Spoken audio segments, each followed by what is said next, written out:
नबी पाक सल्लल्लाहु ताला अलैहि वसल्लम के सहाबी हज़रत मुआज़ इब्ने जबल के पीछे वो नमाज पढ़ने वाले बंदे ने क्या किया, उसने नमाज तोड़ दी, अपनी पढ़ ली, लोग बुरा भला कहने लगे। वो शख्स अकेला था, परेशान हो गया। अब उसके अंदर तो कुछ और था नहीं, थका हुआ था। उसने कहा, यार तुमने मुझे बहुत तकलीफ दी, मैं अब हुजूर की बारगाह में जाऊंगा। जाके अर्ज की, या रसूलल्लाह सल्लल्लाहु अलैहि वसल्लम, मैं ऊंट चराने वाला आदमी हूँ, मैं थक जाता हूँ, तकलीफ में हूँ। मुआज़ इब्ने जबल हमें नमाज पढ़ाते हैं और बड़े प्यारे सहाबी हज़रत मुआज़ इब्ने जबल, लेकिन फरमाते हैं हुजूर इतनी लंबी नमाज पढ़ाई कि मैं थक गया और फिर मैंने अपनी नमाज पढ़ी और नमाज पढ़ के हुजूर में बैठ गया, लोग मुझे बुरा भला कह रहे हैं। हजरत अबू मसूद अंसारी रदी अल्लाह ताला अन्हु फरमाते हैं, मैं भी उस जमात में शरीक था, मैंने हुजूर को इतने गुस्से में कभी नहीं देखा।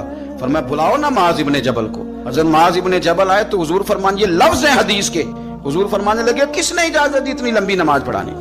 फरमाया, मैं लोगों को दीन के करीब करता हूँ, तू दूर करता है। फरमाया, ज्यादा से ज्यादा तूने पढ़नी हो तो सूरह शम्स पढ़ लिया कर, सूरतुल दुहा पढ़ लिया कर।